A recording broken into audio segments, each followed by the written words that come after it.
मेरे ख्याल से हर व्यक्ति के जीवन में कभी ना कभी ऐसा मौका आता है जब उससे कोई चीज गुम हो जाती है। वह कोई पुस्तक हो सकती है या शायद आपके घर की चाबी। मैं आपके बारे में तो नहीं जानता, लेकिन जब भी मुझसे कोई चीज गुम हो जाती है तो सबसे पहला काम जो मैं करता हूं वह यह है कि अपने दिमाग में एक एक कदम पीछे की तरफ जाता हूं और यह याद करने की कोशिश कि मैंने जिस वस्तु को खोया है उसे कहाँ रखा है। मैं धीरे धीरे समय में पीछे जाता हूँ और जब मैंने पीछे जा चुका होता हूँ तब जो गलती मैंने की थी उसे सावधानी पूर्वक सुधारता हूँ। चाबियों को मेज पर रखता हूँ जहाँ उन्हें होना चाहिए और पुस्तक वापस अलमारी में जाती है। मैंने जो किया था उस पर वापस पीछे जाना और उन्हें सुधारना मेरे हिसाब से गुम हुई चीजों को खोजने का सबसे अच्छा तरीका है। हमने इस पाठ का शीर्षक रखा है स्वर्गलोक खोया और पाया, और हम अपना ध्यान उत्पत्ति अध्याय 2 पद 4 से उत्पत्ति अध्याय 3 पद 24 पर केंद्रित करेंगे, जो कि अदन की वाटिका में आदम और हव्वा के पाप में गिरने की कहानी का वर्णन करती है। हम देखेंगे कि मूसा ने आदम और हव्वा द्वारा स्वर्गलोक को खो दिए जाने के बारे में लिखा ताकि इस्राएल को प्रोत्साहित करें कि वे पीछे जाकर अदन की वाटिका में आदम और हव्वा द्वारा उठाए गए गलत कदम पर गौर करें और अपने जीवन में सुधार लाते हुए उस गलती को ना दोहराएं। इस्राएली स्वर्गलोक को दोबारा प्राप्त करने की उम्मीद तभी कर सकते थे जब वे आदम हव्वा की कहानी से शिक्षा लेते हुए उनकी गलती को ना दोहराएं। और यहाँ हम यह भी देखेंगे कि जो प्रोत्साहन मूसा ने इस्राएल को दिया था, परमेश्वर का वही संदेश आज हमारे लिए भी है। आदम और हव्वा के द्वारा उठाए गए कदमों में पीछे जाने और उनकी गलती को सुधारने के द्वारा मसीही लोग भी आज स्वर्गलोक को प्राप्त कर सकते हैं। उत्पत्ति अध्याय 2 और अध्याय 3 की हमारी जांच 3 भागों में विभाजित होती है। सबसे पहले हम इन अध्यायों की साहित्यिक संरचना की जांच करेंगे। दूसरा, हम इन अध्यायों के वास्तविक अर्थ पर ध्यान केंद्रित करेंगे ताकि इस बात को समझ सकें कि मूसा के इस तरह से इस्राएल के वंशजों को लिखने के पीछे क्या कारण था। और तीसरा, हम अपना ध्यान वर्तमान प्रासंगिकता की तरफ केंद्रित करेंगे और यह जानने की कोशिश करेंगे कि इस अध्याय को हमारे जीवन में लागू करने में नया नियम किस तरह से हमारा मार्गदर्शन करता है। आइए अपने अध्याय की साहित्यिक संरचना के साथ शुरू करते हैं। यद्यपि उत्पत्ति अध्याय 2 और 3 एक लंबा अध्याय है और कई विषयों का वर्णन करता है, परंतु वास्तव में यह एक संगठित कहानी भी है। इन अध्यायों को सही रीति से समझने के लिए हमें इन दोनों अध्यायों को एक साहित्यिक इकाई के रूप में देखने की आवश्यकता है। उत्पत्ति अध्याय 2 और 3 में साहित्यिक संरचना की जांच के दौरान हमारे पास 2 प्रमुख मुद्दे होंगे। सबसे पहले हम इन अध्यायों के प्रमुख हिस्सों की समीक्षा करेंगे और दूसरा, हम इन विभिन्न भागों के बीच पाई जाने वाली कुछ महत्वपूर्ण समरूपताओं पर टिप्पणी करेंगे ताकि उस बात की गहराई को समझ सकें जिसे मूसा इस्राएल से कह रहा था। आइए उत्पत्ति अध्याय 2 और 3 की साहित्यिक संरचना के अवलोकन के साथ शुरू करते हैं। अध्याय 2 पद 4 के पहले भाग में दिखाई देने वाले उस संक्षिप्त शीर्षक के अलावा ये दोनों अध्याय 4 प्रमुख भागों में विभाजित होते हैं और इन 4 प्रमुख भागों को विषयों और पात्रों में बदलावों के साथ दर्शाया गया है। हमें इन चारों भागों पर विचार करना चाहिए और उनके मूल विषय वस्तु को सारांशित करना चाहिए। हमारी कहानी का पहला नाटकीय चरण अध्याय 2 पद 4 से 17 में प्रकट होता है, जहां हम पढ़ते हैं कि परमेश्वर ने आदम को अदन की वाटिका में रखा था। ये पद अदन की वाटिका के मनोरम दृश्य के साथ शुरू होते हैं और जैसे कि यह अध्याय हमें बताता है कि पूरी वाटिका आदम के निवास और काम करने के लिए एक शानदार जगह थी। फिर इस भाग का संबंध आदम की सृष्टि और वाटिका में काम करने की उसकी नियुक्ति तक सीमित हो जाता है। परमेश्वर के अनुग्रह के द्वारा आदम को यह महान सौभाग्य प्राप्त हुआ था। उसे परमेश्वर की ओर से वाटिका की देख रेख करनी थी। हमारी कहानी का दूसरा चरण अध्याय 2 पद 18 से 25 में पाया जाता है, जिसको हम मानवता की समृद्ध की गई परिस्थिति भी कहते हैं। इसमें परमेश्वर ने आदम के जीवन को और भी अधिक आशीषों से भरा। यह भाग एक नई समस्या के साथ शुरू होता है, जिसके बारे में अध्याय 2 पद 18 में पढ़ा जा सकता है। वहां परमेश्वर ने आदम को देखा और इन वचनों को कहा, मनुष्य का अकेला रहना अच्छा नहीं, मैं उसके लिए एक ऐसा सहायक बनाऊंगा जो उससे मेल खाए। अध्याय 2 पद 18 से 25 का बाकी हिस्सा बताता है कि परमेश्वर ने इस समस्या का समाधान कैसे किया। आदम ने जानवरों के बीच एक साथी की तलाश की, लेकिन अंत में परमेश्वर ने एक स्त्री को बनाया और उसे आदम के पास लाया। इस प्रकार से परमेश्वर ने उस अद्भुत सृष्टि को और ज्यादा समृद्ध किया जिसे उसने पहले ही से आदम और हव्वा के लिए बनाया था। हमारी कहानी का तीसरा चरण अध्याय 3 पद 1 से 21 में पाया जाता है, जिसे हम कहेंगे मानवता की परिस्थिति को शापित किया जाना। यह कहानी अध्याय 3 पद 1 में एक नए विषय और पात्र बहकाने वाले सर्प के प्रवेश के साथ शुरू होती है। इस बिंदु से आगे अध्याय 3 पद 1 से 21 में हम सर्प के बहकावे और उसके बहकावे के नतीजों के विषय में पढ़ते हैं। हव्वा सर्प के बहकावे में आ जाती है और उस वर्जित फल को स्वयं और आदम को खिलाती है, जिसे खाने को परमेश्वर ने मना किया था।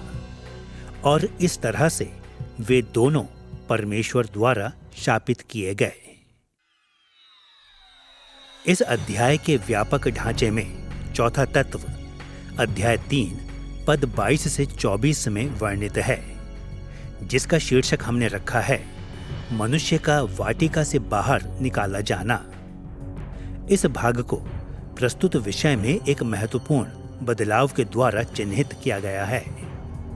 जहां हम परमेश्वर को जीवन के वृक्ष से जुड़ी समस्या के बारे में बताते हुए पाते हैं। अध्याय 3 पद 22 में हम इन वचनों को पढ़ते हैं, मनुष्य ऐसा ना हो कि वह हाथ बढ़ाकर जीवन के वृक्ष का फल भी तोड़ के खा ले और सदा जीवित रहे। आदम द्वारा इस वृक्ष के फल को खाने की संभावित समस्या से निपटने के लिए परमेश्वर ने आदम को वाटिका से बाहर निकाल दिया और अदन के प्रवेश द्वार की रक्षा के लिए करूबों और ज्वलंत तलवार को तैनात कर दिया। उस समय से लेकर आज के दिन तक परमेश्वर द्वारा प्रत्यक्ष रूप से हस्तक्षेप किए बिना मनुष्य अदन की वाटिका तक नहीं पहुंच सकता। इन अध्यायों के 4 प्रमुख विभाजनों को ध्यान में रखते हुए हम उत्पत्ति अध्याय 2 से 3 पर ज्यादा बारीकी से गौर करेंगे, ताकि इन अध्यायों में दर्शाए गए नाटकीय समरूपता को देख सकें। इन भागों में विभिन्न तत्वों की तुलना करके मूसा ने अपनी कहानी की प्रमुख बातों को उजागर किया था। इस कहानी की समरूपताओं को समझने के लिए हम पहले उस समानता की ओर देखेंगे जो हमारी कहानी की शुरुआत और अंत के बीच मौजूद है, और फिर हम इस कहानी के मध्य भागों की समरूपता पर गौर करेंगे। आइए पहले इस अध्याय के आरंभ और अंत पर ध्यान केंद्रित करते हैं। जैसा कि हम देखेंगे, उत्पत्ति अध्याय 2 पद 4 से 17 और उत्पत्ति अध्याय 3 पद 22 से 24 के मध्य कम से कम 3 महत्वपूर्ण तरीकों से तीव्र विरोधाभास नजर आता है। पहला विरोधाभास स्थान के विषय देखने को मिलता है। यह कहानी अध्याय 2 पद 7 में शुरू होती है, जिसमें परमेश्वर ने आदम को अदन की वाटिका के भीतर रखा। आदम ईश्वरीय आशीषों से भरपूर स्थान में रहता एवं काम करता था। अद्भुत वनस्पति, जीवन देने वाला पानी, कीमती धातुओं और पत्थरों ने उसे चारों ओर से घेर रखा था। इसके विपरीत अध्याय 3 पद 24 में कहानी की समाप्त होते होते परमेश्वर आदम और हव्वा को वाटिका से बाहर निकाल देता है। यह भौगोलिक अंतर स्पष्ट कर देता है कि पृथ्वी पर मानव जाति के लिए सबसे चाहने योग्य स्थान अदन की वाटिका था।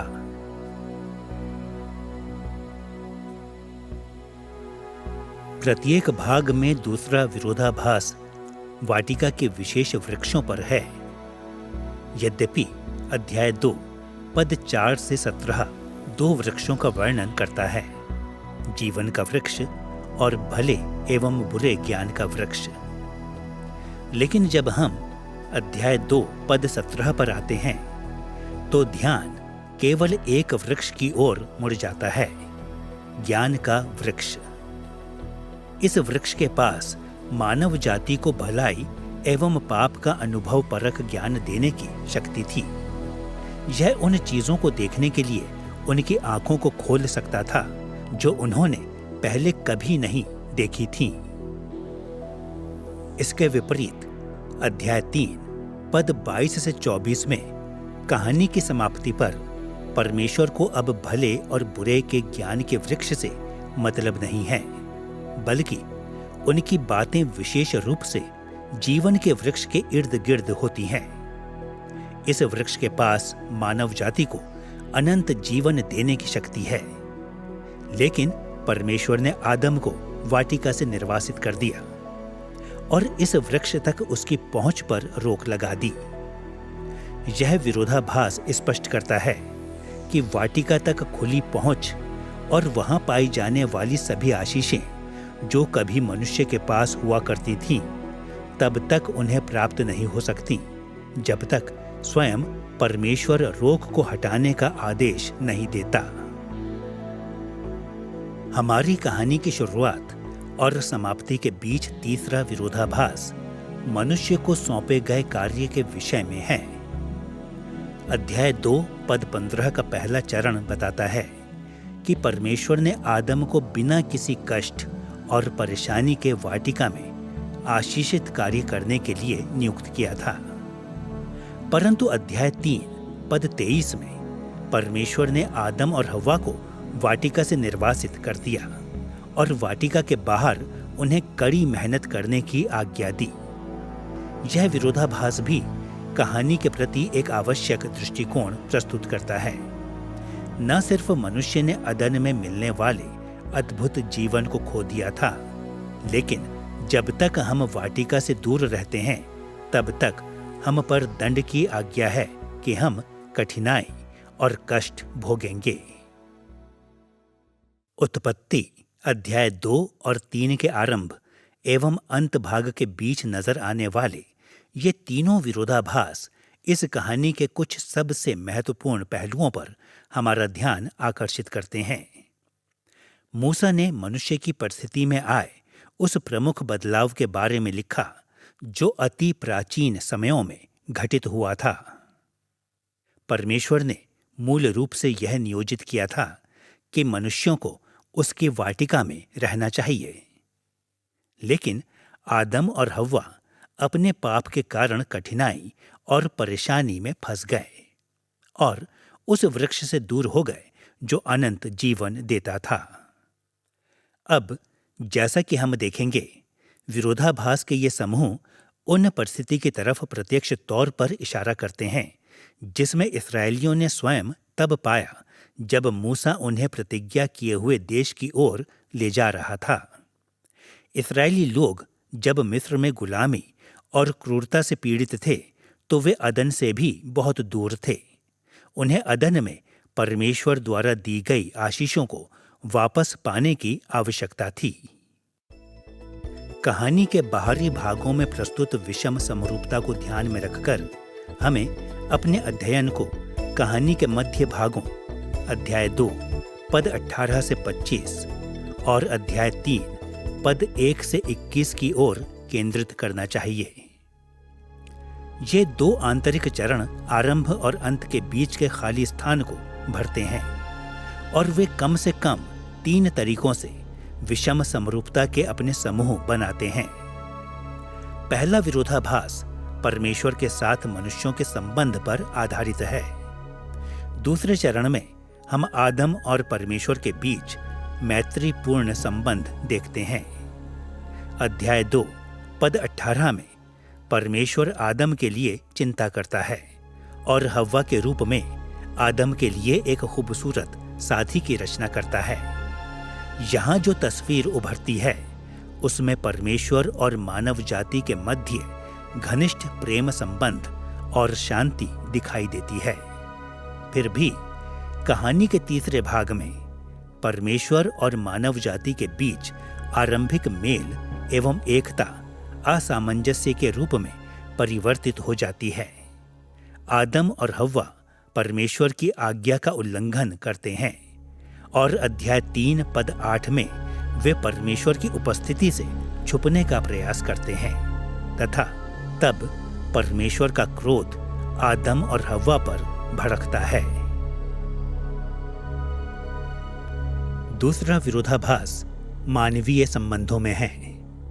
उत्पत्ति अध्याय 2 पद 18 से 25 के दूसरे चरण में आदम और हव्वा परम आनंद में थे। अध्याय 2 पद 23 में आदम बाइबल की पहली प्रेम कविता की रचना करते हुए कहता है कि हव्वा मेरी हड्डियों में की हड्डी और मेरे मांस में का मांस है। और वे दोनों नंगे और बिना किसी शर्म के एक साथ रहते थे। हालांकि अध्याय 3 पद 16 में परमेश्वर इसके विपरीत यह घोषणा करते हुए इस संबंध को शापित करता है कि पुरुष और स्त्री के बीच संघर्ष चलता रहेगा। स्त्री की लालसा उसके पति की ओर होगी और पति उस पर प्रभुता करेगा। इन वचनों ने उजागर किया कि आदम और हव्वा के पाप ने न केवल परमेश्वर के साथ उनके संबंध को खराब किया बल्कि उनके आपसी संबंध को भी बिगाड़ दिया और उस दिन से आज तक मानवीय संबंधों में कठिनाई और संघर्ष बना हुआ है। तीसरा विरोधाभास बुराई के साथ मनुष्य के संबंध में प्रकट होता है। दूसरे चरण में कहानी से बुराई गायब है। आदम और हव्वा पूरी तरह से निर्दोष और बुराई की शक्ति से अलग थे। लेकिन तीसरे चरण तक आते आते मनुष्य जाति सर्प के झूठ का शिकार होकर पाप में गिर चुकी थी और बुराई के साथ एक लंबे संघर्ष में उलझ गई थी। अध्याय 3 पद 15 में परमेश्वर ने प्रतिज्ञा की कि एक दिन हव्वा का बीज सर्प पर विजय प्राप्त करेगा। लेकिन आदम और हव्वा को कोई तत्काल जीत नहीं दी गई थी। कहानी के दूसरे और तीसरे भागों के बीच ये विरोधाभास हमें मूसा की उन कई चिंताओं को देखने में मदद करते हैं जब वह इस कहानी को लिख रहा था। मूसा ने आदम और हव्वा के बारे में इस ढंग से लिखा जो इस्राएल के अनुभव से भी मेल खाते थे। पाप ने इस्राएल के जीवन में विनाश को बरकरार रखा था। इसने परमेश्वर के साथ और एक दूसरे के साथ लोगों के संबंध को नुकसान पहुंचाया था और इससे भी अधिक हर दिन जो कठिनाइयों का सामना उन्हें करना पड़ता वे मूसा और इस्राएल को याद दिलाती थी कि आदम और हव्वा के समान उन्हें भी उस समय का इंतजार करना होगा जब परमेश्वर अंत में अपने लोगों को बुराई पर जीत देगा। इस विषय वस्तु की साहित्यिक संरचना को ध्यान में रखकर अब हम इस अध्याय के वास्तविक अर्थ का अध्ययन करने के लिए तैयार हैं। परमेश्वर की वाटिका से मनुष्यों के निष्कासन की कहानी को मूसा ने क्यों लिखा? जब वह इस्राएल को प्रतिज्ञा किए हुए देश की ओर ले जा रहा था, तो वह उन्हें क्या संदेश दे रहा था? अब यह निश्चित है कि मूसा ने उन इस्राएली को जिनकी वह अगुवाई कर रहा था, बुनियादी स्तर पर कुछ सामान्य धर्म विज्ञान के विषयों की शिक्षा देने हेतु इस कहानी को लिखा। उसने संसार में पाप की शुरुआत, उसकी प्रकृति और परिणामों के बारे में उन्हें बहुत कुछ बताया। और ये बहुत ही महत्वपूर्ण विषय हैं। फिर भी जैसा कि हमने पिछले पाठ में देखा था, मूसा ने अपने अति प्राचीन इतिहास को सिर्फ इस्राएल को इतिहास एवं सामान्य धर्म विज्ञान के विषयों के बारे में सूचित करने के लिए नहीं लिखा था। इसके विपरीत कई अन्य प्राचीन लेखकों के समान मूसा ने भी अपने लोगों को मौजूदा धार्मिक एवं सामाजिक हालात के बारे में व्यावहारिक निर्देश देने के लिए अपने अति प्राचीन इतिहास को लिखा, मुख्यतः मिस्र को छोड़ने और कनान देश जाने के मामले में। यह समझने के लिए कि मूसा ने अति प्राचीन अदन की वाटिका और कनान पर इस्राएल की जीत को किस तरह से आपस में जोड़ा था, हमें उसकी कहानी के 3 पहलुओं को देखना होगा। सबसे पहले मूसा द्वारा अदन की वाटिका का चित्रण, दूसरा आदम और हव्वा से विश्वसनीयता की अपेक्षा पर उसका ध्यान केंद्रण, और तीसरा आदम और हव्वा पर आए श्रापों का चित्रलेखन। आइए सबसे पहले अदन की वाटिका के विषय मूसा द्वारा दिए गए वर्णन को देखते हैं।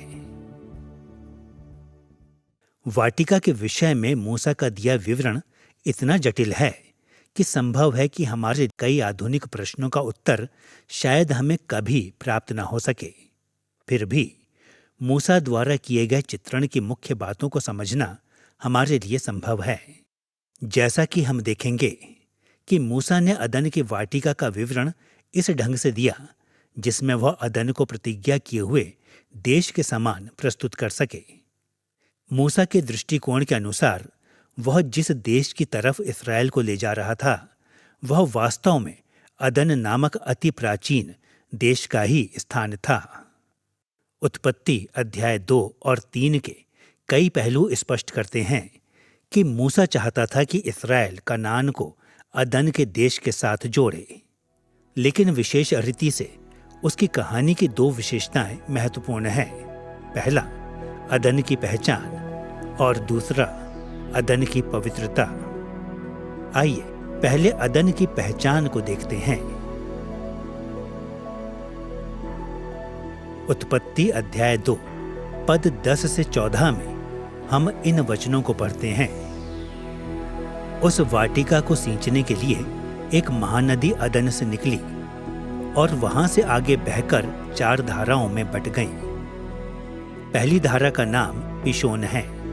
यह वही है जो हवीला नाम के सारे देश को जहां सोना मिलता है। दूसरी नदी का नाम गिहोन है। यह वही है जो कूश के सारे देश को घेरे हुए है। और तीसरी नदी का नाम हिद्देकेल है। यह वही है जो अश्शूर के पूर्व की ओर बहती है। और चौथी नदी का नाम फरात है। मूसा ने लिखा कि एक ही महानदी अदन से बहती थी और 4 धाराओं में विभाजित होती थी। ये धाराएं पीशोन, गिहोन, हिद्देकेल और फरात थीं। अदन की एक प्रमुख नदी इन 4 छोटी नदियों को पानी देती थी। यह उनकी मुख्य स्रोत थी। अब जब हम यहाँ मूसा द्वारा दिए गए विवरण की जांच करते हैं, तो हमें हमेशा यह याद रखना चाहिए कि संसार की शुरुआत से ही हमारे ग्रह के इतिहास में कई भौगोलिक परिवर्तन हुए हैं। यहाँ तक कि मूसा के समय में भी कोई एक महानदी नहीं थी जो इन 4 धाराओं को पानी देती थी। पवित्र शास्त्र सिखाता है कि पानी का यह केंद्रीय स्रोत केवल अंत के समय में प्रकट होगा। फिर भी मूसा के द्वारा उन 4 नदियों का जिक्र करना जिन्हें इस केंद्रीय स्रोत से पानी मिलता था, हमें उस स्थान की एक अनुमानित तस्वीर देता है जहां उसके मतानुसार अदन स्थित था। हम आधुनिक समय की हिद्देकेल और फरात नदियों के क्षेत्र के साथ अध्याय 2 पद 14 में वर्णित हिद्देकेल और फरात की पहचान कर सकते हैं। इस तथ्य ने कि उत्पत्ति की पुस्तक वास्तव में इन दोनों नदियों का वर्णन करती है, कई आधुनिक टीकाकारों को यह संकेत दिया है कि उत्पत्ति की पुस्तक बेबीलोन की पौराणिक कथाओं से सहमत होती है कि अदन मेसोपोटामिया के क्षेत्र में ही स्थित था। बेबीलोन की भाषा में अदन का अर्थ है एक समतल भूमि या एक खुली सपाट भूमि, जो कि हिद्देकेल फरात के क्षेत्र के लिए उपयुक्त शब्द है। हालांकि इब्रानी भाषा में अदन का अर्थ एक समतल सपाट नहीं है, परंतु इसका अर्थ है एक सुहावनी या मनमोहक जगह। इसलिए मूसा ने बेबीलोनियाई शब्द का प्रयोग बिल्कुल न करते हुए एक इब्रानी शब्द का प्रयोग किया, जो अदन के लिए बेबीलोनियाई शब्द के जैसा ही सुनाई देता था। लेकिन इस स्थान को लेकर मूसा की अवधारणा बेबीलोनियाई अवधारणा से भिन्न थी। वास्तव में उत्पत्ति की कहानी स्पष्ट रूप से बताती है कि अदन मेसोपोटामिया तक ही सीमित नहीं था, जैसा कि हमने उत्पत्ति अध्याय 2 पद 10 में देखा कि हिद्देकेल और फरात एक बहुत बड़ी नदी से निकलते थे जो कि अदन में स्थित थी। हम पद 10 में पढ़ते हैं, उस वाटिका को सींचने के लिए एक महानदी अदन से निकली और वहां से बहकर 4 धाराओं में बट गई।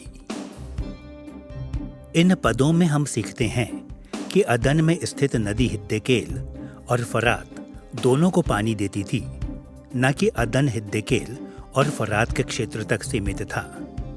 मूसा ने हिद्देकेल और फरात का उल्लेख इसलिए किया ताकि पूर्वी अदन के क्षेत्रों के बारे में सामान्य जानकारी या ज्ञान प्रदान कर सके। पूर्व में ये महान नदियां अदन की पूर्वी सीमा को चिन्हित करते थे। उत्पत्ति अध्याय 2 में अन्य नदियों एवं उनके स्थित स्थानों का वर्णन इस मत या दृष्टिकोण की पुष्टि करती है। अध्याय 2 पद 11 और 13 में मूसा ने नदियों की एक और जोड़ी का उल्लेख किया। उसने लिखा कि अदन की नदी पीशोन को पानी देती थी, जो हवीला के भीतर से बहती थी, और वह गीहोन को भी पानी देती थी, जो कूश के सारे देश को घेरे हुए था। पुराने नियम में हवीला और कूश की भूमि को अक्सर मिस्र के क्षेत्र से जोड़ा गया है। हम पक्के तौर पर यह सुनिश्चित नहीं कर सकते कि महान नील नदी और इन नदियों के संबंध के विषय में मूसा की क्या समझ थी, लेकिन यह कहना ठीक है कि उसने मिस्र के उत्तरी क्षेत्र को अदन की पश्चिमी सीमा के रूप में इंगित किया था। इस तरह से हम देख सकते हैं कि मूसा के दृष्टिकोण से अदन कोई छोटी जगह नहीं थी। यह हिद्देकेल फरात से लेकर मिस्र की सीमा तक फैला हुआ एक बड़ा क्षेत्र था। लगभग वह पूरा क्षेत्र जिसे अब हम उपजाऊ क्रेसेंट या सभ्यता की शैशव स्थली भी कहते हैं। और इसी सुहावने स्थान में एक विशेष वाटिका थी, अदन की वाटिका, जो अदन के बड़े क्षेत्र का केंद्र बिंदु थी।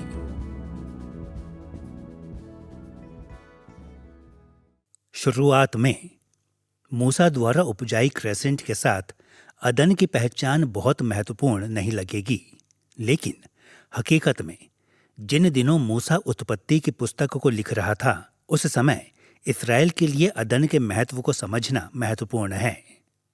उत्पत्ति की पुस्तक में कई अन्य स्थानों पर इस्राएल को अदन की भूमि के विषय शिक्षा देने के उद्देश्य से मूसा ने उत्पत्ति अध्याय 2 की ओर इशारा किया था कि अदन का देश एक उपजाऊ भूमि है और वह देश है जिसकी प्रतिज्ञा परमेश्वर ने इस्राएल से की थी, वह देश जहां वह उन्हें ले जा रहा था। यह दृष्टिकोण विशेष रूप से तब स्पष्ट होता है जब परमेश्वर ने उत्पत्ति अध्याय 15 पद 18 में इब्राहिम से बात की थी।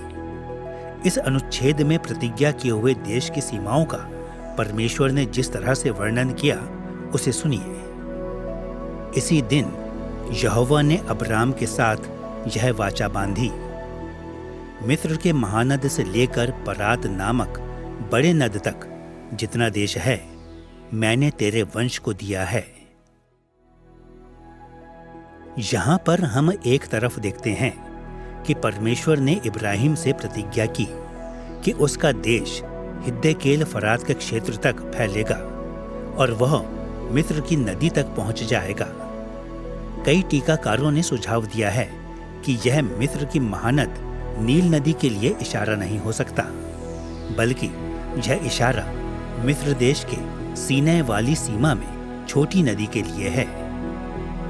सभी संभावनाओं में यह स्पष्ट है कि यह पद अदन की भौगोलिक सीमाओं को दिखाता है, जैसा कि वे उत्पत्ति अध्याय 2 में प्रकट होते हैं। उत्पत्ति अध्याय 2 के लिए यह इशारा स्पष्ट करता है कि मूसा विश्वास करता था कि परमेश्वर ने इब्राहिम और उसके वंशजों से उस देश की प्रतिज्ञा की थी जो एक समय में अदन का देश कहलाता था। मूसा के दृष्टिकोण से जब इस्राएल कनान देश की ओर जा रहा था तो वे वास्तव में अदन देश के अति प्राचीन क्षेत्रों की ओर बढ़ रहे थे। अदन की ओर इस्राएल जाने के महत्व को उजागर करने के लिए मूसा ने उस स्थान की पवित्रता पर जोर दिया। उसने इस्राएल को सिखाने के लिए अदन की पवित्रता की ओर इशारा किया कि प्रतिज्ञा किया हुआ देश जहां वह उन्हें ले जा रहा था एक ऐसा स्थान था जहां वे परमेश्वर की विशेष उपस्थिति में प्रवेश पाने की आशीष को प्राप्त कर सकते थे। वह प्राथमिक तरीका जिसमें मूसा ने अदन की पवित्रता को व्यक्त किया था वह उस शब्दावली में था जिसका उपयोग वह मिलाप वाले तंबू का वर्णन करने के लिए भी करता है। यद्यपि परमेश्वर सर्वव्यापी है और एक सामान्य समझ के अनुसार हर जगह मौजूद है, मूसा ने एक मिलाप वाला तंबू बनाया जहां परमेश्वर अपने लोगों से मिलने के लिए विशेष तरीके से आता है और इस मिलाप वाले तंबू में परमेश्वर अपनी उपस्थिति को प्रदर्शित करेगा, अपनी व्यवस्था देगा, अपने लोगों की आराधना को स्वीकार करेगा और अपने अनुग्रह से उन्हें आशीषित करेगा। इसलिए जब मूसा ने अदन की वाटिका को उस शब्दावली में चित्रित किया जिसका उपयोग उसने मिलाप वाले तंबू का वर्णन करने के लिए भी किया, तो उसने यह खुलासा किया कि अदन अर्थात कनान पृथ्वी पर परमेश्वर की विशेष उपस्थिति का स्थान था। वहां पर इस्राएल परमेश्वर की महान आशीषों को प्राप्त कर सकता था। अदन के कम से कम 7 पहलू ऐसे हैं जो यह संकेत देते हैं कि वह मिलाप वाले तंबू के समान परमेश्वर की विशेष उपस्थिति का पवित्र स्थान था। सबसे पहले अध्याय 3 पद 8 में जब मूसा ने एक विशेष अभिव्यक्ति का उपयोग किया तो वह कहता है कि परमेश्वर वाटिका में फिरता था।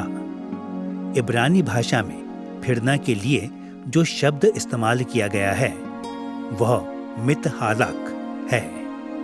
यह शब्दावली महत्वपूर्ण है क्योंकि यह वही विशेष तरीकों में एक है जिसमें मूसा ने लेव्य व्यवस्था अध्याय 26 पद 12 और अन्य वचनों में मिलाप वाले तंबू में परमेश्वर की उपस्थिति का वर्णन किया था। अध्याय 2 पद 9 में हमने जीवन के वृक्ष के बारे में पढ़ा जो अदन की वाटिका की प्रमुख विशेषताओं के रूप में वर्णित है। इस पवित्र वृक्ष के पास उन लोगों को अनंत जीवन देने की शक्ति थी जो इसके फलों को खाते थे। और यद्यपि बाइबल इस बात को स्पष्ट रूप से नहीं कहती, लेकिन हाल के पुरातात्विक शोध ने ध्यान दिया है कि प्राचीन संसार में कई जगहों पर जीवन के वृक्ष के चित्रों को पवित्र स्थानों में शैलीबद्ध किया गया है। यह सबूत दृढ़ता से संकेत देता है कि मूसा के मिलाप वाले तंबू का 7 शाखों वाला दीवट शायद बहुत कुछ जीवन के वृक्ष का शैलीबद्ध प्रतिनिधित्व था। इस तरह अदन की वाटिका को पृथ्वी पर वास्तविक पवित्र स्थान के रूप में दिखाया गया है। क्षेत्र में पाए जाने वाले सोने और सुलेमानी पत्थर पर ध्यान केंद्रित करना मूसा का तीसरा तरीका था, जिसमें उसने अदन की पवित्रता पर ध्यान दिया। अध्याय 2 पद 12 में पढ़ते हैं कि अदन के क्षेत्र में सोना और सुलेमानी पत्थर बड़ी मात्रा में उपलब्ध थे, जैसा कि हम उम्मीद कर सकते हैं। निर्गमन अध्याय 25 से 40 मिलाप वाले तंबू के निर्माण के महत्वपूर्ण अवयवों के रूप में सोने और सुलेमानी पत्थर का उल्लेख करता है। अदन की वाटिका और मिलाप वाले तंबू के बीच चौथा संबंध करूबों और स्वर्गदूतों की उपस्थिति है। अध्याय 3 पद 24 के अनुसार परमेश्वर ने जीवन के वृक्ष की रक्षा और चौकसी करने के लिए अदन की वाटिका में करूबों को नियुक्त किया था। ठीक इसी तरह निर्गमन अध्याय 25 पद 18 और अध्याय 37 पद 9 इत्यादि पदों में हम मिलाप वाले तंबू के सजावट में करूब के रखे जाने को देखते हैं। इन करूबों ने इस्राएल को न सिर्फ स्वर्ग के स्वर्गदूतों के बारे में बल्कि अदन में पवित्र स्थान की चौकीदारी करते स्वर्गदूतों के बारे में भी याद दिलाया था। 5वां, हम अध्याय 3 पद 24 में पढ़ते हैं कि अदन का प्रवेश द्वार पूर्व में अर्थात पूर्वी दिशा में था। यह तथ्य तब तक महत्वहीन लगता है जब तक हम इस बात पर गौर नहीं करते हैं कि निर्गमन अध्याय 27 पद 13 और कई अन्य वचनों के अनुसार मिलाप वाले तंबू का प्रमुख प्रवेश द्वार पूर्वी दिशा में था। प्राचीन मध्य पूर्व में अधिकांश मंदिरों के साथ ऐसा ही होता था। एक बार फिर अदन को परमेश्वर के पवित्र निवास स्थान के रूप में दिखाया गया है। 6वां, अदन में आदम की सेवा के बारे में लिखते हुए मूसा ने उस भाषा का प्रयोग किया है जिसका वह दूसरी जगहों पर मिलाप वाले तंबू में लेवियों की सेवा के लिए करता है। अध्याय 2 पद 15 में मूसा ने वाटिका में आदम की जिम्मेदारी का वर्णन निम्न तरीके से किया है। तब परमेश्वर ने आदम को लेकर अदन की वाटिका में रख दिया कि वह उसमें काम करे और उसकी रक्षा करे। ये शब्द गिनती अध्याय 3 पद 7 से 8 और अध्याय 8 पद 26 में भी एक साथ प्रकट होते हैं। वहां मूसा ने भी इसी अभिव्यक्ति का प्रयोग करते हुए मिलाप वाले तंबू में लेवियों की सेवा का वर्णन किया है। आदम और हव्वा अदन की वाटिका में याजकों के समान सेवा करते थे। 7वां, यह महत्वपूर्ण है कि अदन की वाटिका का बनाया जाना सृष्टि के 6 दिनों के बाद हुआ था, जैसा कि हमने पिछले पाठ में देखा था। 6 दिनों की सृष्टि का कार्य उत्पत्ति अध्याय 2 पद 1 से 3 में परमेश्वर द्वारा सप्त को मनाने के साथ समाप्त हुआ था। दिलचस्प बात यह है कि निर्गमन अध्याय 24 पद 16 और उससे आगे के पदों के अनुसार मूसा ने परमेश्वर के साथ पर्वत पर 6 दिन बिताए थे और परमेश्वर ने उसे 7वें दिन मिलाप वाला तंबू बनाने के निर्देश दिए। अदन की 7 विशेषताएं दिखाती हैं कि मूसा ने मिलाप वाले तंबू के जैसे ही अदन की वाटिका को पवित्र स्थान के रूप में माना था। यह संसार के अंदर एक ऐसा स्थान था जहां परमेश्वर की विशेष उपस्थिति रहती थी और उस स्थान के निकट होना परमेश्वर की आशीषों के निकट होना था। जैसा कि हमने पहले ही देख लिया है, मूसा विश्वास करता था कि कनान का स्थान ही अदन था। परिणाम स्वरूप अदन की पवित्रता पर ध्यान केंद्रित करने के द्वारा मूसा कनान देश की पवित्रता पर भी ध्यान आकर्षित कर रहा था। कनान के निकट होने का अर्थ था कि उस स्थान के निकट होना जिसे परमेश्वर ने शुरुआत से अपने पवित्र स्थान होने के लिए अभिषेक किया था। व्यवस्था विवरण अध्याय 12 पद 10 और 11 उन सबसे उत्कृष्ट वचनों में से एक है जहां मूसा के द्वारा भविष्य में प्रकट होने वाले पवित्र स्थान की शिक्षा मिलती है।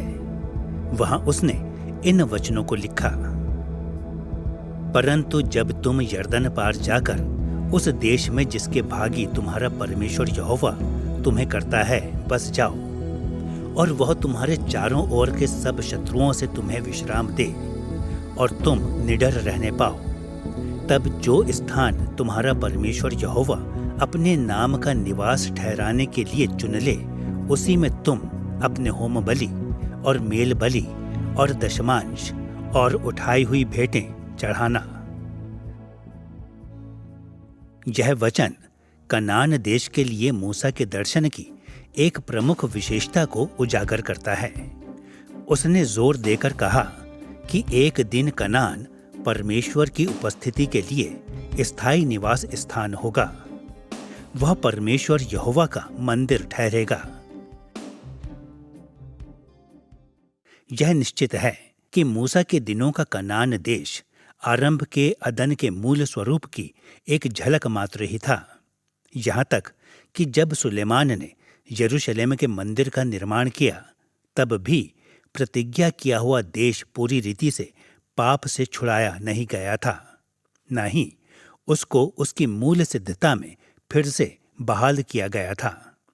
फिर भी जब मूसा ने अदन की पवित्रता के बारे में लिखा, तो उसने इस्राएलियों के सामने यह दर्शन रखा कि एक दिन उनका देश कैसा बन सकता है। प्रतिज्ञा किए हुए देश में पहुंचना अदन के निकट पहुंचना था, यानी पृथ्वी पर परमेश्वर की पवित्र उपस्थिति का स्थान। जिस तरह परमेश्वर ने शुरुआत में आदम और हव्वा को अद्भुत वाटिका रूपी मंदिर में रखा था, वैसे ही परमेश्वर अब इस्राएल को कनान देश में ले जा रहा था। और एक बार जब वे उस देश में रहने लगते हैं, तो देश के लोग परमेश्वर की विशेष उपस्थिति में रहने के आनंद और आशीषों का अनुभव करना शुरू कर देंगे। अब जबकि हम देख चुके हैं कि मूसा ने कैसे अदन में आदम और हव्वा के आशीषों को उस अनुग्रह के पूर्वाभास के रूप में प्रस्तुत किया जो प्रतिज्ञा किए हुए देश में इस्राएल के लिए इंतजार कर रहा था, तो अब हम उत्पत्ति अध्याय 2 और 3 में दूसरे विषय को देखने के लिए तैयार हैं। परमेश्वर द्वारा आदम और हव्वा की विश्वसनीयता की परीक्षा। यह विषय मूसा की प्रस्तुति में एक महत्वपूर्ण भूमिका अदा करता है। अदन के बारे में मूसा की कहानी के लिए विश्वास योग्यता का विषय महत्वपूर्ण था। यद्यपि अदन आश्चर्यजनक आशीष का स्थान था, वह ऐसा स्थान भी था जो नैतिक जिम्मेदारी की मांग करता था। मूसा ने इस तथ्य पर इसलिए जोर दिया क्योंकि वह चाहता था कि इस्राएली लोग याद रखें कि प्रतिज्ञा का देश जहां वे जा रहे थे, वह परमेश्वर की आज्ञाओं के प्रति इस्राएल के वफादार होने की भी मांग करता था। यह समझने के लिए कि मूसा ने इस विषय पर क्यों जोर दिया, हमें दो बातों की खोज करने की आवश्यकता है। अदन की वाटिका विश्वास योग्यता की अपेक्षा और कनान में विश्वास योग्यता की अपेक्षा। आइए पहले उस विश्वास और सच्चाई को देखें जिसकी अपेक्षा अदन की वाटिका में परमेश्वर आदम और हव्वा से करता था। वाटिका में विश्वसनीयता का विषय उत्पत्ति अध्याय 2 की शुरुआत में ही प्रकट होता है और यह अध्याय 2 और अध्याय 3 के पूरे अध्यायों में बार बार प्रकट होता है और कई मायनों में यह इन अध्यायों का प्रमुख विषय है। उत्पत्ति अध्याय 2 पद 16 और 17 में परमेश्वर ने जिस तरीके से विश्वास योग्य बने रहने के लिए आदम को चुनौती दी, उसे सुनिए। तू वाटिका के सब वृक्षों का फल बिना खटके खा सकता है, पर भले या बुरे के ज्ञान का जो वृक्ष है उसका फल तू कभी ना खाना, क्योंकि जिस दिन तू उसका फल खाएगा उसी दिन अवश्य मर जाएगा। अब यह बात पूरी तरह से स्पष्ट नहीं है कि क्यों परमेश्वर ने हमारे पहले माता पिता को इस विशेष वृक्ष से खाने से मना किया था। आखिरकार पवित्र शास्त्र के अन्य भागों में भले और बुरे को जानना उपलब्धि माना गया है। फिर भी इस अनिश्चितता के बावजूद यह साफ है कि परमेश्वर ने यह देखने के लिए आदम और हव्वा को जांचना चाहा कि वे उसके प्रति वफादार होंगे या नहीं। यदि आदम और हव्वा आज्ञाकारी रहते हैं तो वे परमेश्वर से इनसे भी बड़ी आशीषों को प्राप्त करेंगे, लेकिन यदि वे अनाज्ञाकारी साबित होते हैं तो वे परमेश्वर के दंड को भोगेंगे। अदन एक पवित्र स्थान था और वहां रहने वाले लोगों को भी पवित्र होना था। अदन की वाटिका में विश्वास योग्यता की परीक्षा पर ध्यान केंद्रित करने के द्वारा मूसा ने इस्राएलियों से जिन्हें वह प्रतिज्ञा किए हुए देश की ओर ले जा रहा था, ठीक वैसी ही वफादारी दर्शाने के लिए जोर दिया था। जब मूसा इस्राएल को प्रतिज्ञा किए हुए देश की ओर ले जा रहा था तो उसने उन्हें बार बार चेतावनी दी कि परमेश्वर अपने प्रति उनसे विश्वास योग्यता की मांग करता है।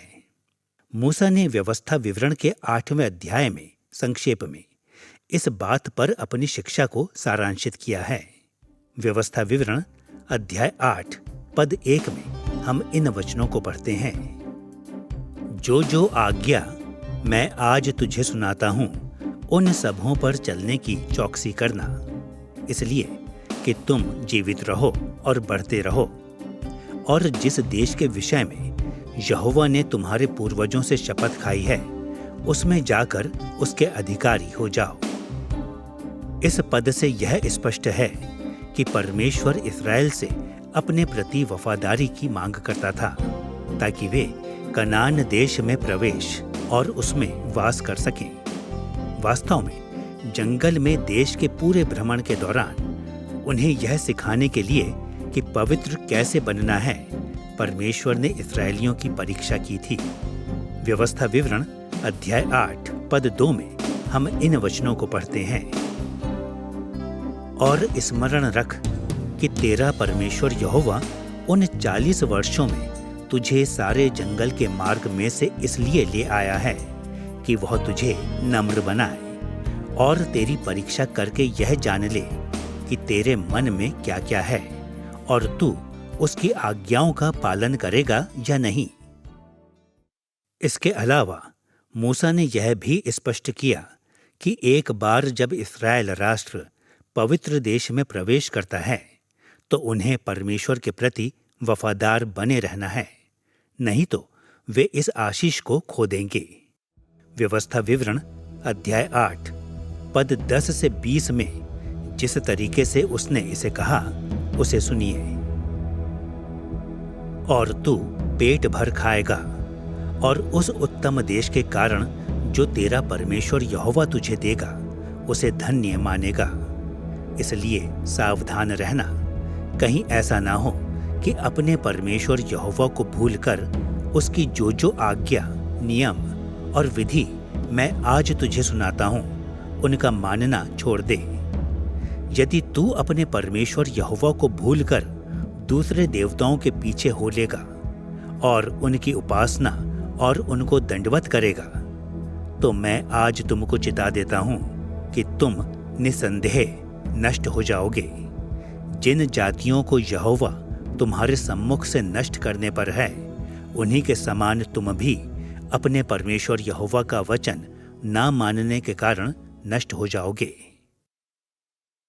मूसा जानता था कि इस्राएली लोगों को आदम और हव्वा की ही तरह परमेश्वर की आज्ञाओं के खिलाफ विद्रोह करने की आदत थी, और इन प्रवृत्तियों के कारण मूसा ने चेतावनी देने के लिए वाटिका में आदम और हव्वा की परीक्षा पर ध्यान केंद्रित किया कि परमेश्वर कनान में रहने की इच्छा रखने वाले हर एक व्यक्ति से वफादारी की मांग करता है। बेशक परमेश्वर इस्राएल से सिद्धता की मांग नहीं करता, और यह केवल परमेश्वर के अनुग्रह से ही संभव है कि कोई व्यक्ति विश्वास योग्य बने। फिर भी अगर इस्राएल परमेश्वर की व्यवस्था का संगीन रूप से उल्लंघन करे और उससे दूर हो जाए, जैसा कि आदम और हव्वा ने वाटिका में किया था, तो वे प्रतिज्ञा किए हुए देश की आशीषों का आनंद नहीं ले पाएंगे। जब मूसा ने इस्राएल को प्रतिज्ञा किए हुए देश की ओर आगे बढ़ने के लिए प्रोत्साहित किया, तो वह चिंतित था कि जीवन की इस विशेष बात को वे उस देश में याद रखें।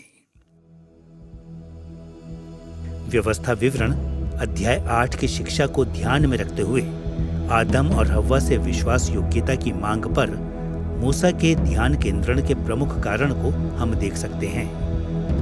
उसने इस मुद्दे पर इस्राएलियों को प्रेरित करने के लिए जोर दिया कि परमेश्वर की आज्ञाओं के प्रति वफादार बने रहने के द्वारा वे उस गलत कदम को दोहराने से बच जाएंगे जो आदम और हव्वा ने किया था।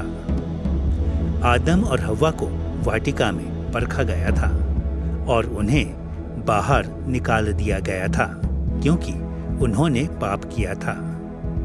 मूसा के दिनों में इस्राएल अभी भी अदन की वाटिका के बाहर था, लेकिन परमेश्वर ने उन्हें परखा ताकि अदन में फिर से प्रवेश और परमेश्वर की आशीषों में वहां वास करने के लिए इस्राएल देश को तैयार करे। इसलिए हम देखते हैं कि मूसा ने अदन की वाटिका में विश्वास की परख के बारे में लिखा था। उसने न केवल इस्राएल को समझाया कि आदम और हव्वा के अति प्राचीन दिनों में क्या हुआ था, बल्कि उसने यह भी समझाया कि उसके अपने दिनों में क्या हो रहा था। परमेश्वर इस्राएल को अदन की वाटिका में जीवन की अद्भुत आशीष को देना चाह रहा था। फिर भी आदम और हव्वा के समान वे इन आशीषों का आनंद नहीं ले सकते थे जब तक कि वे परमेश्वर के प्रति वफादार ना हों। मूसा इस्राएल को एक पवित्र लोगों के रूप में विश्वास के द्वारा जीने के लिए बुला रहा था, जो परमेश्वर की आज्ञाओं के प्रति पूरी रीति से समर्पित हों। केवल तभी वे देश में प्रवेश और वहां शांति से रहने की आशा कर सकते थे। अभी तक हमने देखा है कि किस तरह मूसा ने अदन के देश और कनान देश को पृथ्वी पर परमेश्वर की आशीष वाले स्थान के रूप में चित्रित किया था, और हमने यह भी देखा कि उसने इस विचार को कैसे व्यक्त किया कि दोनों देश उनमें रहने वाले लोगों से वफादारी के साथ सेवा की मांग करते थे। अब हम इस्राएल के लिए उत्पत्ति अध्याय 2 और अध्याय 3 के वास्तविक अर्थ के तीसरे आयाम पर ध्यान केंद्रित करने जा रहे हैं। आदम और हव्वा की विश्वासघात के परिणाम। वाटिका में हुई अनाज्ञाकारिता और विश्वासघात के परिणामों को देखने के लिए हम आदम और हव्वा के पाप के 3 प्रभाव को देखेंगे: मृत्यु, दर्द और निष्कासन। पहले स्थान पर मूसा ने समझाया कि परमेश्वर ने आदम और हव्वा को पाप के परिणाम स्वरूप मृत्यु की चेतावनी दी थी। यह विषय पहली बार उत्पत्ति अध्याय 2 पद 17 में आदम को परमेश्वर द्वारा दी गई चेतावनी में प्रकट होती है।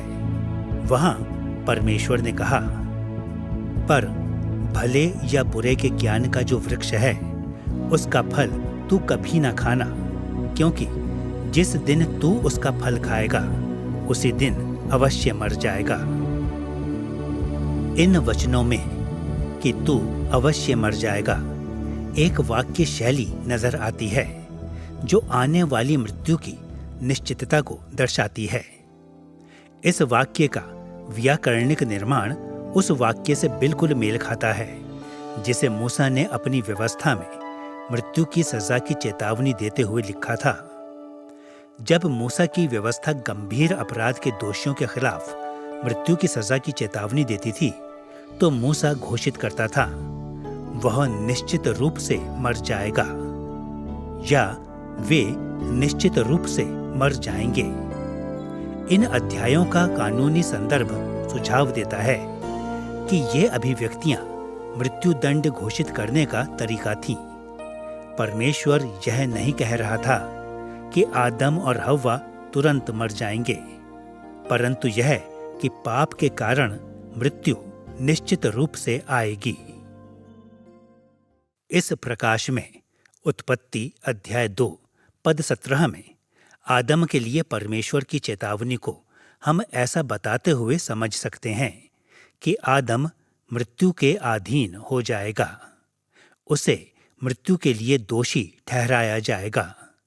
निश्चित रूप से मूसा ने यह समझाने के लिए कि संसार में मृत्यु कैसे आई, आदम के पाप के इस परिणाम के बारे में लिखा था, लेकिन उसका उद्देश्य इस्राएलियों के अनुभव से, जिनके लिए उसने इसे लिखा, ज्यादा प्रत्यक्ष रूप में संबंधित था। वे मृत्यु से अच्छी तरह परिचित थे। मूसा के पाठकों ने मिस्र को छोड़कर आए पहली पीढ़ी के ज्यादातर लोगों को जंगल में मरते हुए देखा था, क्योंकि उन्होंने परमेश्वर के खिलाफ विद्रोह किया था। जैसा कि मूसा ने गिनती अध्याय 26 पद 65 में लिखा, यहोवा ने उन इस्राएलियों के विषय कहा था कि वे निश्चय जंगल में मर जाएंगे, और इसलिए यपुन्नै के पुत्र कालेब और नून के पुत्र यहोशू को छोड़ उनमें से एक भी पुरुष नहीं बचा। एक बार फिर हम भाषा को देखते हैं, वे निश्चय मर जाएंगे, जो मूसा की व्यवस्था और वाटिका में आदम और हव्वा की कहानी को दिखाता है। इस संबंध में इस्राएली लोग आदम और हव्वा की कहानी को सुनकर जंगल में मृत्यु के अपने अनुभव को आदम और हव्वा द्वारा परमेश्वर की आज्ञा के उल्लंघन के साथ जोड़ सकते थे। वाटिका में परमेश्वर की आज्ञा के प्रति विश्वासघात का परिणाम मानवता के पहले माता पिता पर मृत्यु की सजा थी, और यही सजा इस्राएलियों पर भी थी, जो मूसा के दिनों में परमेश्वर की आज्ञाओं के प्रति गंभीर रूप से अविश्वासी साबित हुए थे। जब हम उत्पत्ति की कहानी पढ़ते हैं तो यह स्पष्ट है कि आदम और हव्वा के लिए मृत्यु तुरंत नहीं आई थी। पहले परमेश्वर ने आदम और हव्वा को दर्द और पीड़ाबद्ध जीवन का अनुभव करने दिया। एक और उत्पत्ति अध्याय 3 पद 16 में हम इन वचनों को पढ़ते हैं, फिर स्त्री से उसने कहा, मैं तेरी पीड़ा और तेरे गर्भवती होने के दुख को बहुत बढ़ाऊंगा। तू पीड़ित होकर बालक उत्पन्न करेगी। दूसरी ओर परमेश्वर ने आदम को भी दर्द भरे जीवन की सजा दी। उत्पत्ति अध्याय 3 पद 17 में आदम के लिए हम इन वचनों को पढ़ते हैं, इसलिए भूमि तेरे कारण शापित है, तू उसकी उपज जीवन भर दुख के साथ खाया करेगा। वाटिका में पाप के परिणामों के बारे में मूसा जो कुछ भी कह सकता था, उन सभी में उसके द्वारा मानव पीड़ा पर यह दोहरा ध्यान केंद्रण करना इस्राएल के लिए इस कहानी को लिखने के उसके उद्देश्य के साथ सटीक बैठता है। कनान देश से बाहर रहते हुए उन्होंने यहाँ वर्णित पीड़ा के प्रकारों का अनुभव किया था, लेकिन मूसा ने जिस तरीके से प्रतिज्ञा किए हुए देश में जीवन का वर्णन किया है, उसे सुनिए।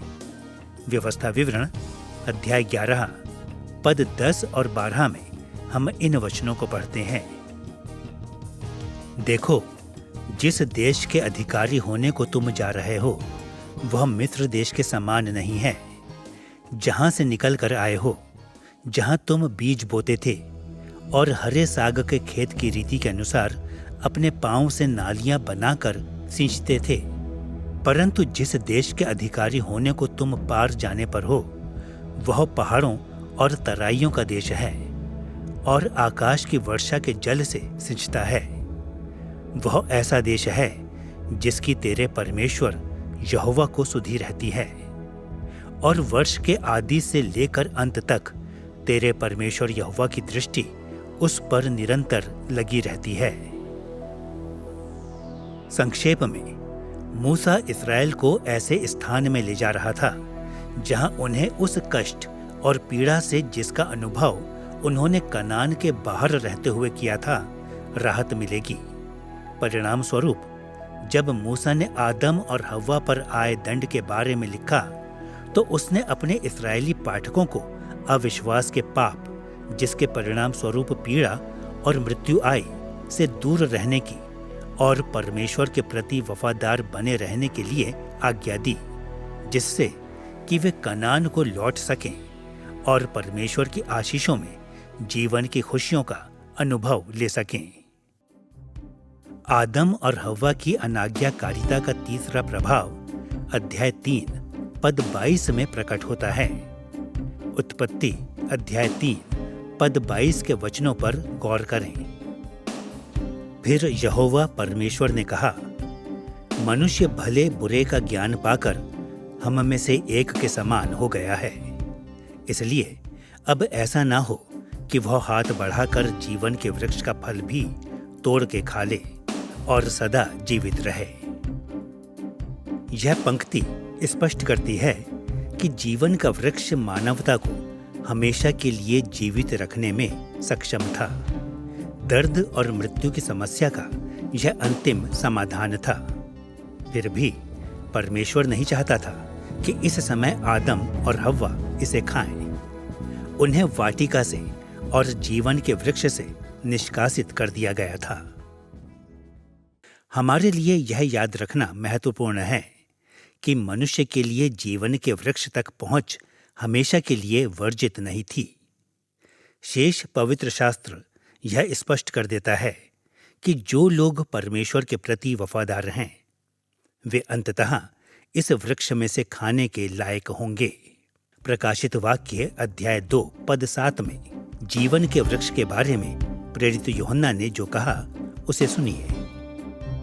जो जय पाए, मैं उसे उस जीवन के पेड़ में से जो परमेश्वर के स्वर्ग लोक में है फल खाने को दूंगा। अब यूहन्ना उस अंत समय के विषय में बोलता है जब मसीह वापस पृथ्वी पर लौटेगा। फिर भी उसके वचनों ने समझाया है कि क्यों मूसा ने इस वृक्ष के बारे में इस्राएल को लिखा। जब आदम और हव्वा ने पाप किया था, परमेश्वर ने जीवन के वृक्ष का मार्ग को बंद कर दिया। लेकिन मूसा के दिनों में परमेश्वर इस्राएल के लिए उस मार्ग को खोल रहा था, ताकि जब वे कनान देश को लौटें तो कम से कम जीवन की आशीष के पूर्व स्वाद को चख सकें। व्यवस्था विवरण अध्याय 30 पद 19 और 20 में मूसा ने जिस तरीके से इसे लिखा, उसे सुनिए। मैं आज आकाश और पृथ्वी दोनों को तुम्हारे सामने इस बात की साक्षी बनाता हूं कि मैंने जीवन और मरण, आशीष और श्राप को तुम्हारे आगे रखा है। तू जीवन ही को अपना ले कि तू और तेरा वंश दोनों जीवित रहें। इसलिए अपने परमेश्वर यहोवा से प्रेम करो और उसकी बात मानो और उससे लिपटे रहो, क्योंकि तेरा जीवन और दीर्घ जीवन यही है। और ऐसा करने से जिस देश को यहोवा ने इब्राहिम, इसहाक और याकूब तेरे पूर्वजों को देने की शपथ खाई थी, उस देश में तू बसा रहेगा।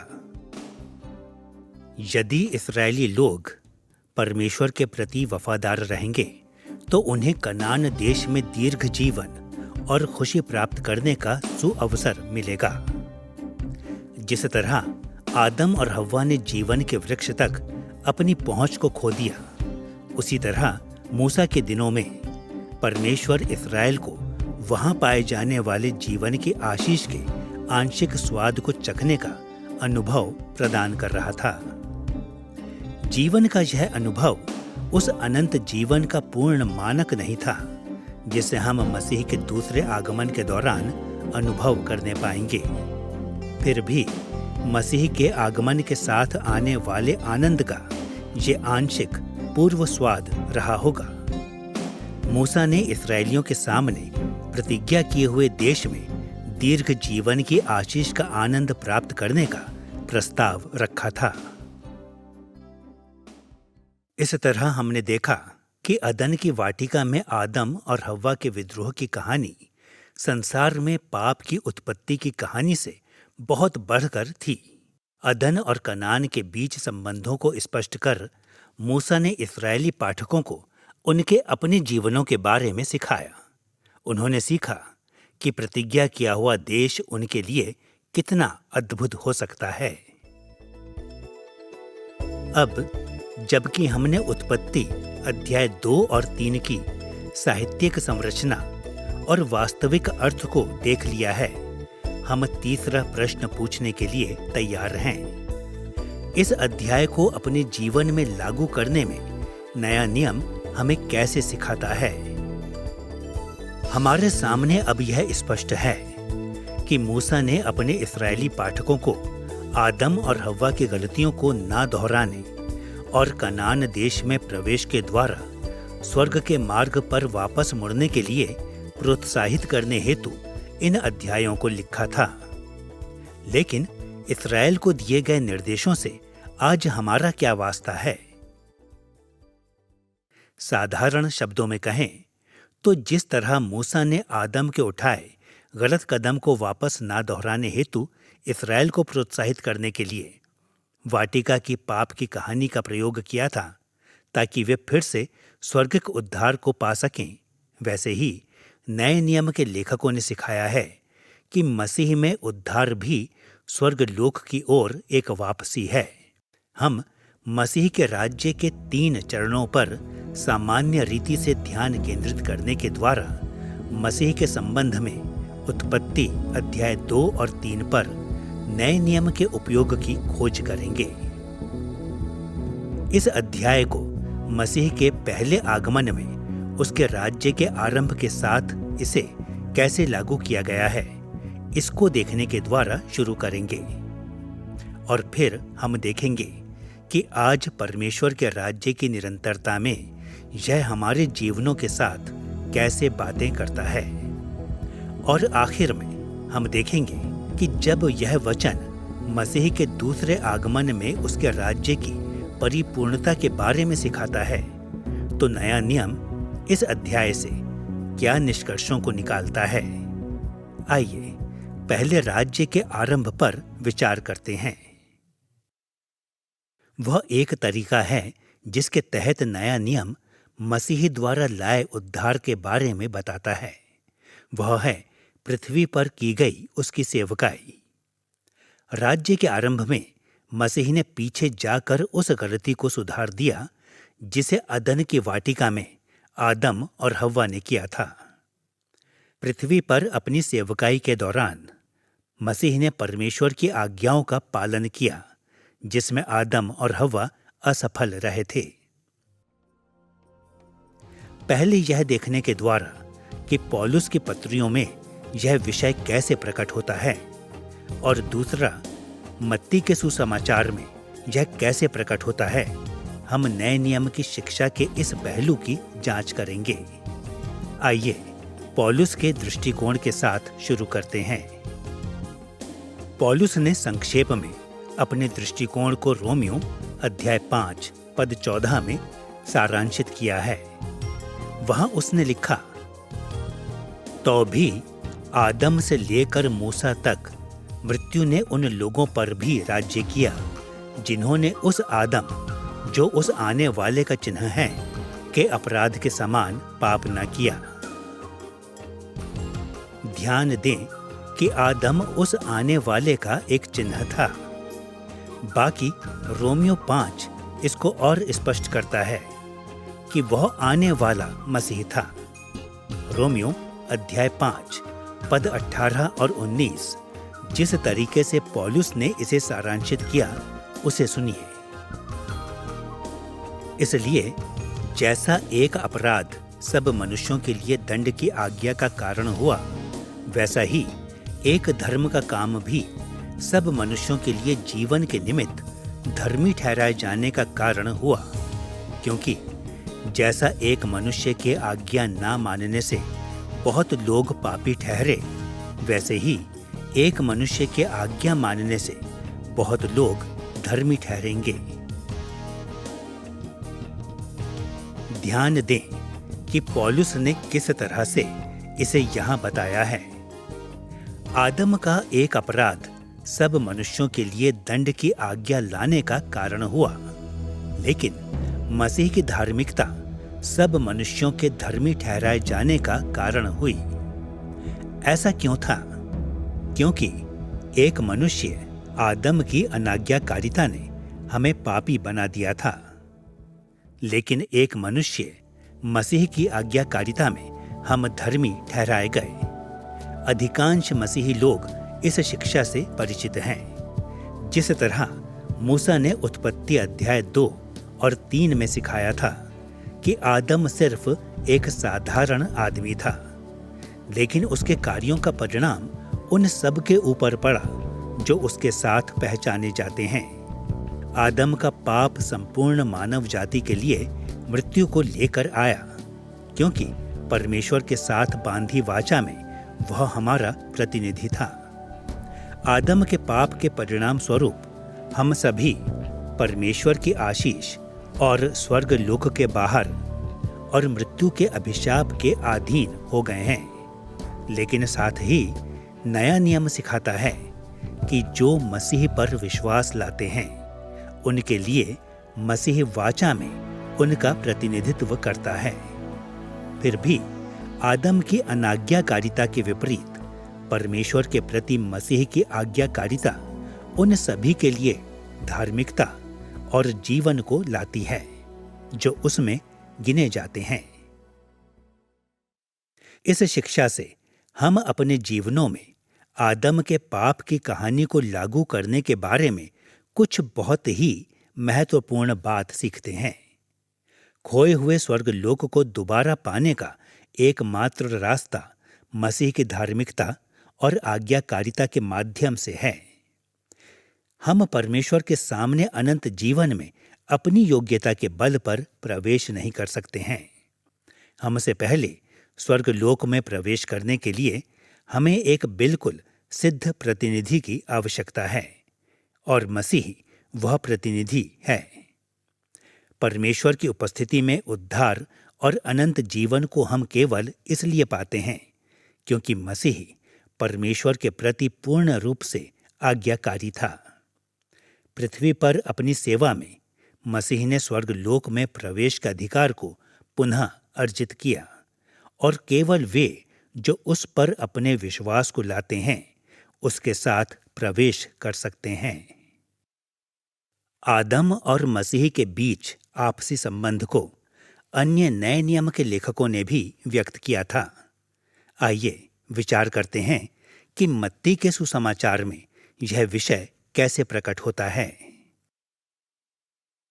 मत्ती अध्याय 4 पद 1 से 11 में मसीह की परीक्षा की कहानी में मत्ती ने विशेष रूप से उस तरीके पर ध्यान आकर्षित किया जिसमें मसीह ने आदम के पाप को या पलटकर उसे सुधार दिया, जिसके समानांतर वचन लूका अध्याय 4 पद 1 से 13 में पाया जाता है।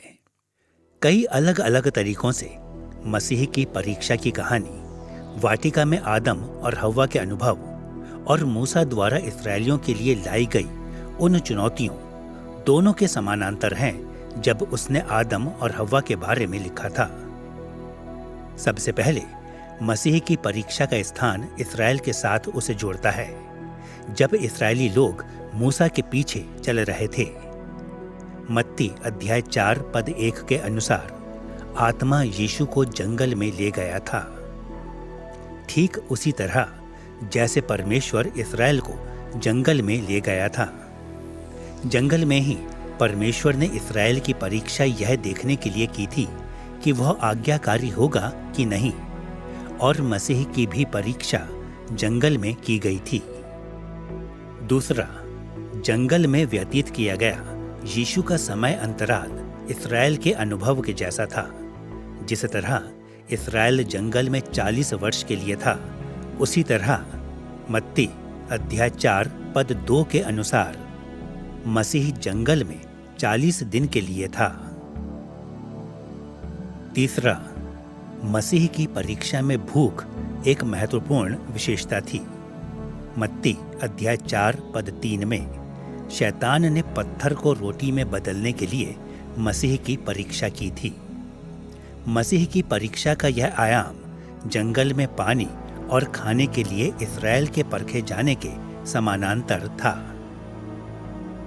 चौथा, यीशु द्वारा पवित्र शास्त्र का उपयोग करने के तरीकों में यीशु ने स्वयं अपने अनुभव को जंगल में इस्राएल के परखे जाने के साथ जोड़ा था। मत्ती अध्याय 4 पद 4 में यीशु ने व्यवस्था विवरण अध्याय 8 पद 3 का हवाला दिया। मत्ती अध्याय 4 पद 7 में उसने व्यवस्था विवरण अध्याय 6 पद 16 का हवाला दिया और मत्ती अध्याय 4 पद 10 में उसने व्यवस्था विवरण अध्याय 6 पद 13 का हवाला दिया। ये पुराने नियम के अध्याय व्यवस्था विवरण के उन भागों में से हैं जहां मूसा ने जंगल में इस्राएल की परीक्षा का वर्णन किया था। इन पदों का हवाला देने के द्वारा यीशु ने प्रत्यक्ष रूप में परीक्षा के अपने अनुभव को इस्राएल देश के परखे जाने के साथ जोड़ा था। इस तरह हम देखते हैं कि मत्ती द्वारा वर्णित यीशु की परीक्षा की कहानी उस संदेश के साथ जुड़ती है जिसे मूसा ने मूल रूप से उत्पत्ति अध्याय 2 और 3 के माध्यम से इस्राएल को दिया था। अपने सक्रिय आज्ञाकारिता के द्वारा यीशु वहां सफल हुआ जहां दोनों आदम और इस्राएल विफल रहे थे। मसीह परमेश्वर की आज्ञाओं के प्रति वफादार था। इसलिए यीशु ने उन प्रसिद्ध वचनों को बोला था जो लूका अध्याय 23 पद 43 में पाए जाते हैं। जिस तरह से कनान देश में प्रवेश करने के लिए इस्राएल को तैयार करने हेतु उन्होंने जंगल में परीक्षा का सामना किया था, उसी तरह लूका अध्याय 23 पद 43 लिखता है कि क्रूस पर यीशु ने पश्चाताप करने वाले चोर से ये वचन बोले थे, मैं तुझसे सच कहता हूं कि आज ही तू मेरे साथ स्वर्गलोक में होगा। मसीह का इनाम उसकी धार्मिकता के लिए स्वर्गलोक में अनंत जीवन था। इस तरह हम देखते हैं कि नया नियम आदम और हव्वा की कहानी और साथ में जंगल में इस्राएल की परीक्षा को भी मसीह की सांसारिक सेवकाई में राज्य के आरंभ के साथ जोड़ता है। मसीह वह अंतिम आदम था जो वहां सफल हुआ जहां आदम विफल हुआ था। इसके अलावा इस्राएल की विफलता को पलटने के द्वारा मसीह जंगल में परीक्षा पर विजय पाता है और इस कारण से उसने अनंत स्वर्गलोक में प्रवेश किया। अब जबकि हमने देख लिया है कि किस तरह से नया नियम मूसा द्वारा रचित वाटिका में आदम और हव्वा की कहानी को मसीह के पहले आगमन के साथ जोड़ता है, हमें अपने दूसरे पहलू पर आना चाहिए। किस तरह से नया नियम इन सिद्धांतों को राज्य की निरंतरता के लिए लागू करता है, यानी वह समय जिसमें अब हम रहते हैं। इस संबंध में नए नियम के कई अनुच्छेद सामने आते हैं, लेकिन हम केवल 2 को ही देखेंगे। पहला, उत्पत्ति के इन अध्यायों पर पौलुस का ध्यान केंद्रण, और दूसरा, जिस तरह से याकूब ने इन बातों को लिखा। आइए सबसे पहले दूसरा कुरिन्थियों अध्याय 11 पद 3 में पौलुस के वचनों को देखते हैं। परंतु मैं डरता हूं कि जैसे सांप ने अपनी चतुराई से हव्वा को बहकाया, वैसे ही तुम्हारे मन उस सिधाई और पवित्रता से जो मसीह के साथ होनी चाहिए कहीं भ्रष्ट ना किए जाएं। जैसे जैसे पौलुस इस अध्याय में आगे बढ़ता है तो उसने बताया कि वह बहुत चिंतित था कि कुरिन्थियों की कलीसिया अन्य सुसमाचार को मानने लगेगी। यहाँ हम देखते हैं कि पौलुस हव्वा के नकारात्मक उदाहरण पर जोर देते हुए विश्वासघात के प्रकारों में सबसे खराब तरह के विश्वासघात के खिलाफ चेतावनी देता है, यानी मसीह के सच्चे सुसमाचार को त्यागना।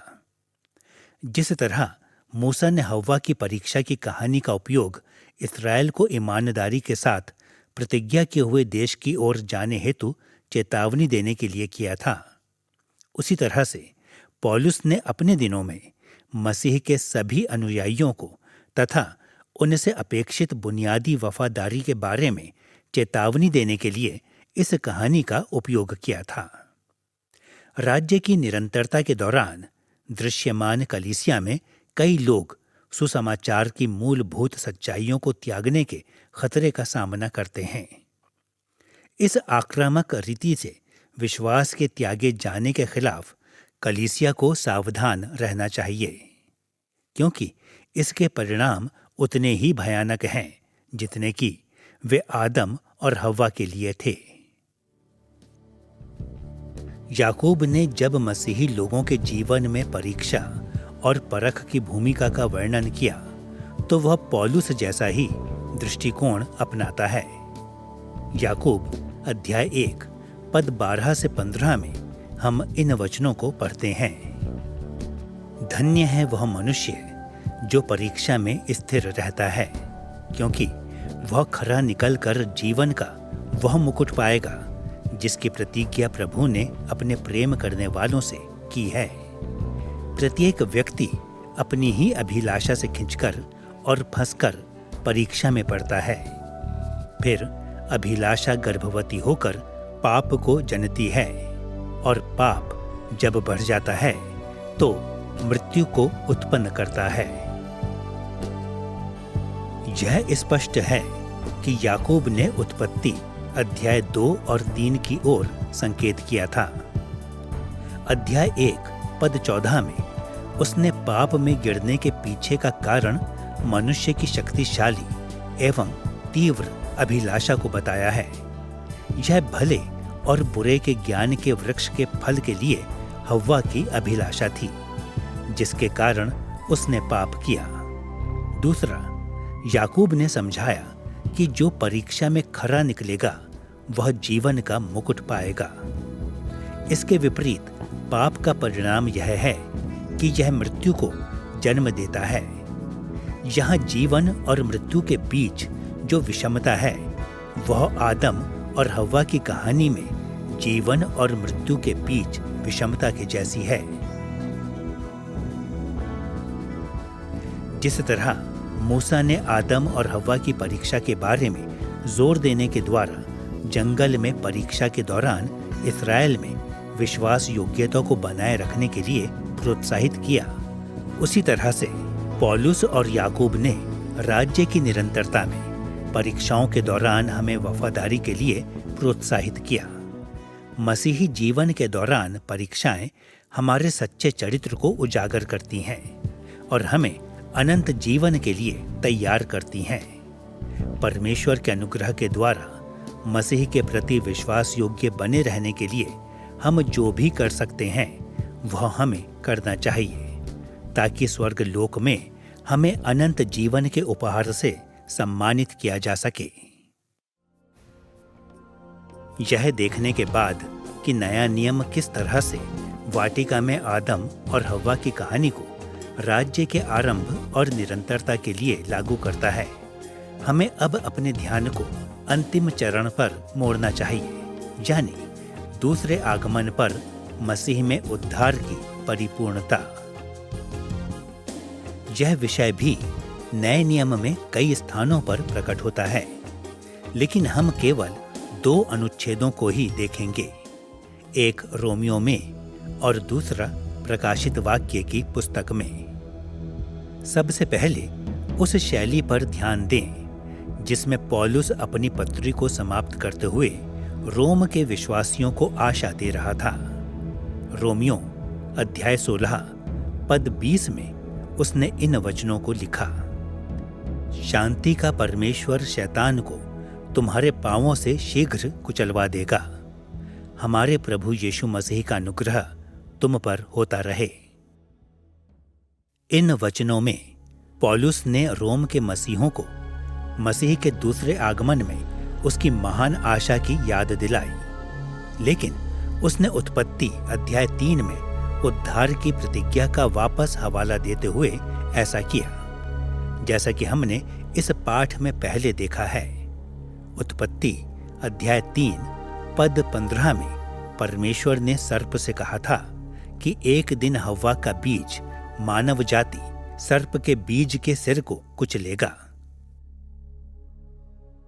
इस पद में पौलुस ने कहा कि जब मसीह वापस आएगा तो शैतान मसीही लोगों के पांवों तले कुचला जाएगा। मसीह स्वयं शैतान को और हमारे शक्तिशाली दुश्मन मौत को नष्ट कर देगा। तब हम लोग मसीह के साथ विजय और महिमा में राज करेंगे। प्रकाशित वाक्य की पुस्तक नए नियम में एक ऐसी पुस्तक है जहां उत्पत्ति अध्याय 2 और 3 के विषय राज्य की परिपूर्णता से संबंधित हैं। यूहन्ना ने इस पुस्तक में कई मौकों पर जीवन के वृक्ष का हवाला दिया। प्रकाशित वाक्य अध्याय 2 पद 7 में यूहन्ना जिस तरीके से इस बात को कहता है उसे सुनिए। जिसके कान हों वह सुन ले कि आत्मा कलीसियाओं से क्या कहता है। जो जय पाए मैं उसे उस जीवन के पेड़ में से जो परमेश्वर के स्वर्ग लोक में है फल खाने को दूंगा। यहाँ पर उत्पत्ति अध्याय 3 के लिए संकेत स्पष्ट है। हम जानते हैं कि आदम और हव्वा को इसीलिए अदन की वाटिका से निष्कासित कर दिया गया था ताकि वे जीवन के वृक्ष से फल ना खाएं। फिर भी जब मसीह वापस आएगा तो परमेश्वर अपने लोगों को जीवन के वृक्ष से खाने का अधिकार देगा।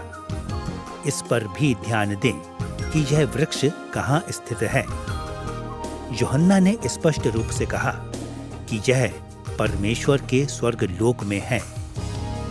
जिस तरह मूसा ने इस्राएल को कनान देश में प्रवेश करने के लिए बुलाहट दी क्योंकि वहां लंबा जीवन पाया जा सकता था, वैसे ही मसीही लोगों के पास उससे भी बढ़कर पूर्ण रूप से पुनर्स्थापित स्वर्ग लोक में प्रवेश करने की अपनी आशा है। तीसरे स्थान पर उन लोगों की पहचान में जो उस वृक्ष में से खाएंगे और उत्पत्ति में एक और संबंध देखते हैं। यूहन्ना ने कहा कि जो जय पाएगा उसे अधिकार दिया जाएगा। जिस तरह मूसा ने इस्राएल को परमेश्वर के प्रति वफादार बनने के लिए प्रोत्साहित किया, उसी तरह यूहन्ना ने समझाया कि केवल वह जो वफादार रहने के द्वारा पाप पर विजय पाता है वही जीवन के वृक्ष से खाने पाएगा। अंत में हमें प्रकाशित वाक्य अध्याय 22 पद 1 और 2 को देखना चाहिए। जब यूहन्ना ने आने वाले नए संसार की ओर देखा तो जो उसने देखा वह यह है। फिर उसने मुझे बिल्लौर की सी झलकती हुई जीवन के जल की नदी दिखाई जो परमेश्वर और मेमने के सिंहासन से निकलकर उस नगर की सड़क के बीचों बीच बहती थी। नदी के इस पार और उस पार जीवन का वृक्ष था। उसमें 12 प्रकार के फल लगते थे और वह हर महीने फलता था और उस वृक्ष के पत्तों से जाति जाति के लोग चंगे होते थे। नए नियम का दृष्टिकोण साफ है। जब मसीह अपने राज्य की परिपूर्णता में वापस लौटता है तो वे जो मसीह पर विश्वास करते हैं अदन के स्वर्ग लोक में प्रवेश करेंगे। शैतान हमारे पांवों तले कुचला जाएगा और हम जीवन के वृक्ष में से खाएंगे और परमेश्वर की नई सृष्टि में हमेशा के लिए रहेंगे। इस पाठ में हमने देखा कि मूसा ने इस्राएलियों को प्रतिज्ञा किए हुए देश की ओर ले जाते हुए उनकी मदद के उद्देश्य से वाटिका में आदम और हव्वा के बारे में लिखा।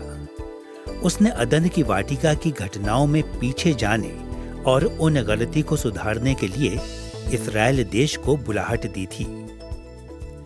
कई मायनों में इस वचन का संदेश आज हमारे लिए भी ठीक वैसा ही है। प्रतिज्ञा किए हुए देश की ओर आगे बढ़ने के लिए इस्राएल को दी गई मूसा की बुलाहट को सुनने के द्वारा हम देख सकते हैं कि किस तरह हमें भी आदम और हव्वा के गलत कदमों में पीछे जाने, उस पर विचार करने और दोबारा वैसा नहीं करना चाहिए। मसीह पर भरोसा एवं उसके प्रति वफादार बने रहने के द्वारा हम खोए और पाए हुए स्वर्ग लोक के उद्धार को प्राप्त कर पाएंगे।